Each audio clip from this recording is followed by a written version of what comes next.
Hello everyone, and welcome to the Babyjace Gold Challenge Mode guide for Grimrail Depot. Now this is going to be the updated guide from my first version, and there's only one real major change in this instance from the first version, and you're going to need an Enhancement Shaman, LA Shaman, or Resto Shaman to really take advantage of it. Now just like in before, you're going to want to invis past all of these mobs in the beginning. These mobs are probably the most cancerous mobs in almost all of the challenge mode dungeons. They are just not worth doing. Just skip right past them and go straight to the boss. Now we decided not to use cooldowns or lust on the pull, or well, I accidentally used my dancing rune, but you generally don't want to use cooldowns on the pull, and you're going to want to wait for the first slam into the boxes. And this is because the little goblin guy, Railmaster Rocket Spark, he takes 100% more damage when he's knocked off. And you do want them to die around the same time, so this is how you do get a lot of damage on him. So you see here, I'm just bringing the guy up, and the second he is knocked down, we're going to lust, and, you know, just do as much damage as you can while he has that debuff. Note, however, that for this boss, you will have to pull the Grimrail Overseer that you see coming up on the right, and the reason why is you do need mob count. And you need one of the mobs from the start, and this Grimrail Overseer is the perfect mob to grab. He doesn't really do too much, he just mainly melees your tank for a lot more damage, and that can really suck. But other than that, you want to mostly focus your damage on Borka the Brute and on Railmaster Rocket. Like, just make sure you're killing the Goblin and the big Bork. Again, he's going to mad dash, he'll run into the thing, and the Goblin will start taking 100% more damage, and you just want to nuke into him. This boss isn't too bad.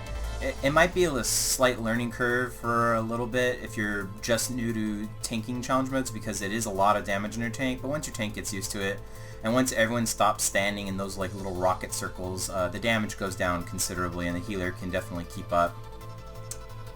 Now you do want to make sure you kill Borka the Brute first, not Rocket, because if you kill Borka first, Rocket will do his little thing. But if you kill the Rocket guy first, Borka will actually enrage, and he does a lot of damage. It'll kill your tank pretty fast, unless you have major cooldowns. And you want to try and save as many cooldowns as you can for these this next pull up the ramp. Note that when I'm about to do the next pull, I actually do it really poorly. I pull the first and the second Bombardier, and then try and kill them. That's actually, you should not do that. It actually makes it harder, especially if you have melee. You want to just pull the first one by himself, kill him, and then eventually when the first one dies, then you go to the second one and bring the second to the third. This is the easiest way to do this pull. You could pull the first to the second and then pull both of those to the third if you want, but that is a lot of damage on your tanks, and if you don't have a lot of cooldowns, it's going to be really hard. So don't do the pull like how I'm doing it. This is probably one of the worst ways to do this pull. Like, it's actually really, really bad. So just do the first one, kill the first one, and then pick up the second guy and bring the second guy to the third guy and kill them both together. That's the easiest way, in my opinion, how to do this pull. Now, just do whatever works for you. If you can do all three, I mean, easily, then go ahead, but it's not really worth the wiping to it. And you can see, we kept losing our shaman because I was tanking them in a very awful position, because, like, really couldn't move away from them. Because if you do move away from them too fast, they will actually start meleeing someone else, and they will kill them. So, again, this pull is not fun. I should have done it better, and I didn't. But, I mean, it's not a big deal. If you do die, once you release, note that you will release to the start of the instance. If you do release and there's like no res, just don't try and run through. It's not worth it, because once you do hit this like little cart area, this cutscene to get onto the Grimrail, the train, you actually get ported there, so don't worry about it. On this train, you're going to be coming across a bunch of different mobs that will appear in the second boss, but the most important one is the Gunner. And the reason why I say the Gunner is the most important is because the Gunner does a lot of damage to your tank. Do not stand in his flamethrower. If you stand in the flamethrower, you will die. Once you kill the Gunner, go to the next pack and you can just pull these guys. You want to focus on the Boomer. The Boomer or the Grenader. I personally hate the Boomer. But you can definitely do the Grenader. I mean, either works. But you mostly just want to kind of sit here and kill whatever you've decided to kill. Now eventually the big giant orc guy is going to join you. He doesn't really do too much damage at first, but then he eventually does. He gets a stacking buff, and that will make him start doing a lot of damage. So you just want to go ahead and, you know, tranquilizing shot it or soothe him or whatever when he's getting too many stacks. Maybe when he's like getting 10-ish stacks, that's probably a good time. You might want to trank him to just get rid of a lot of his stacks. Now once you do kill one of those mobs that you were indicating that you wanted to kill first, go ahead and go to the next pack and focus on the Cinder Seers. The Cinder Seers are the most important thing to kill in this pack. So make sure you do kill the Cinder Seers, and once they're dead, everything else generally stops doing a lot of damage and it dies easy. Now this next train cart is probably one of the hardest pulls in the instance. You do not want to pull all three at the same time unless you can handle it. See here, I only pulled the first pack. And for this first pack, there's two gunners, so be very, very careful. You want to kind of face them in one direction, they'll both start gunning, and then you face them the other direction. Note, I almost died here because we are experiencing a weird LOS issue. You don't actually want to tank them on that connecting cart. You either want to tank them where they were at, which is risky because you'll probably pull the second pack with them, or you can just go back to the first cart, tank them there. But you do want to kill both of the gunners. The gunners are the most important part, because obviously that's probably what's going to kill you your first few times getting here.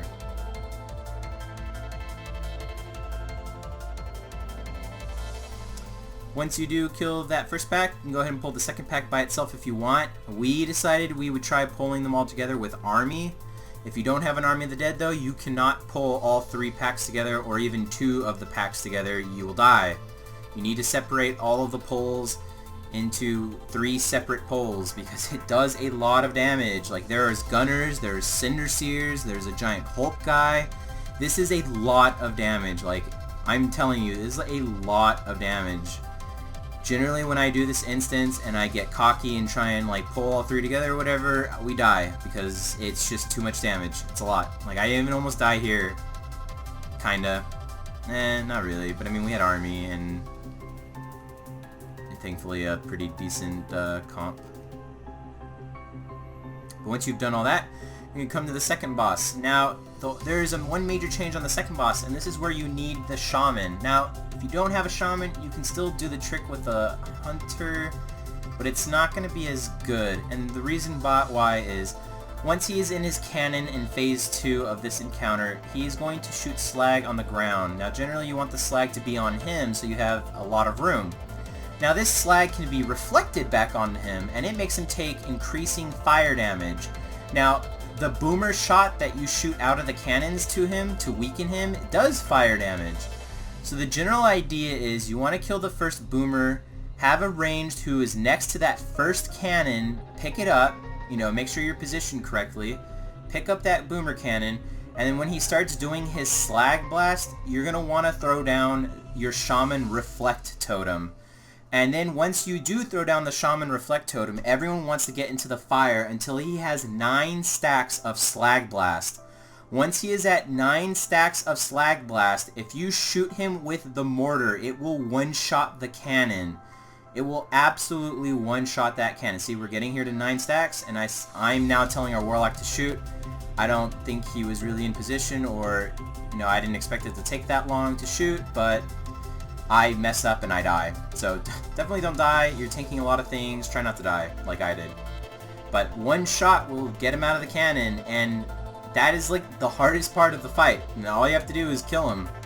And it's not hard at all. So kill a gunner, get the shrapnel blast from the gunner, jump into the cannon, and just shrapnel blast the boss and everyone else. And this boss will die super fast. Even with me dying and 2 more DPS dying, we still kill this boss way faster than the old way. It is a dramatic difference on how much faster you kill this boss. So yeah, if you don't have a Shaman, you can use a Hunter, but a Hunter can only get to 5 to 6 stacks with the Deterrence Reflect Glyph. So it's not as good. You can use 2 Hunters, or you can just Deterrence once and then shoot him, and then Deterrence again later on and shoot him again. But I mean, you're not saving a whole lot of time. You are saving time, but It's not what it could be. Like, if you have a shaman, you can kill him in one mortar blast, and that's a massive difference. Like, we are so ahead on that timer, and that boss takes a long time if you do it the old way. So yeah, just make sure you get 9 stacks and you slag him. You know, you just mortar, slag shot him, whatever. On this next pulse, if you pull everything together on this next pull, it's actually really hard. So you only want to pull 1 or 2 Farseers, and just make sure you're interrupting their lightning shield. It does a lot of damage, especially at melee. Again, here we were experiencing a weird LOS issue with my healer. Like, he actually couldn't heal me. I'm pretty sure I LOS'd him, but it looked like he said later on that he was there the entire time. So I don't know.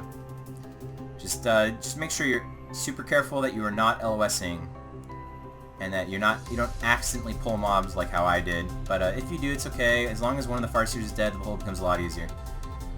Once you do kill everything, go ahead and AoE grip them all together, group them up, and just start burning them down. You want to focus on the Farseers. Make sure you keep interrupting them. They will do a ton of damage if they get lightning shields off.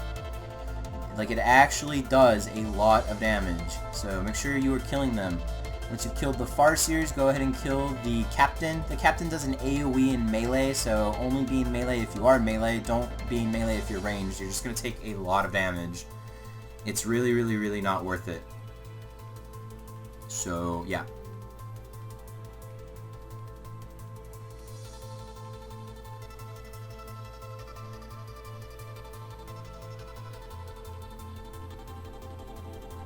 Once you do kill the Captain, the boss will start coming down.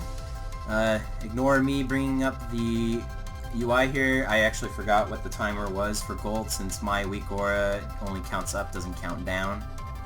But 14 minutes 30 seconds, I mean, you should get here with plenty of time. Like, we made a lot of mistakes and we still got here with 2 minutes and 30 seconds left. So, a lot of time. Just go ahead, pre-pot, lust, use all your cooldowns on this boss, burn him down, pot again. This boss is very simple. Don't stand in the spear like how I did a couple times. Try not to trigger any of the frost traps if you're melee, if you're ranged, those aren't good to trigger. I mean, if you're DK, you can AMS and pop them and you'll get runic power and you won't get trapped, so that's always good. Don't stand in any of the lightning. I mean, that's really the only way you can die on this fight, is you're standing in the lightning, or your damage is just so bad that this boss goes on forever and then there's lightning all over the platform. But I mean, if you're trying to get gold, your damage can't be bad, so there you go. I mean, we don't exactly have the best damage, but it's not awful, so we can do it. And standing in the lightning obviously increases the damage you take from standing in the lightning. You get a little debuff, increases your damage. I was standing in there since I had Defile and I knew I wouldn't die. But if you're not the tank, or you're not a DK with like AMS, you really don't want to stand in there. But anyways, that's pretty much it for this instance. This boss is very simple. It's one of the easiest bosses. This is actually the easiest boss in here, and one of the easiest for all of challenge modes. So if you have a Resto Druid, you can actually have them just go Moonkin on this fight, and your tank should still be fine if they're like a Death Knight. So it's a very easy boss. Again, this is one of the instances that is a little bit easier on class stacking. You only really need a Shaman. You can kill it with any other class. You just want a Shaman to make it easier, which is pretty good since a lot of the other instances require a lot of class stacking. Like, I think Shadow Moon Burial Ground is one of the worst when it comes to class stacking to make it the easiest as possible. But yeah, assuming you've done this instance and you've gotten gold, you are one step closer to getting your transmog weapons. Now, these weapons are probably going to be removed at the start of the next expansion, or at the pre-patch for the next expansion. So don't wait till the last second to get these done, like how I'm sure most of you did in MOP. Get these done as soon as you can, and if this helped you get gold, go ahead and subscribe, like. If you have any tips, leave a comment. Any suggestions, leave a comment. Anything you think should be done differently, leave a comment. I mean, I'm sure other people will read comments and see what's been suggested down there. I will, of course, respond to as many as I can. But and you should see all the rest of the instances right in front of you. Just click on whatever one you want to go to, and have a good day.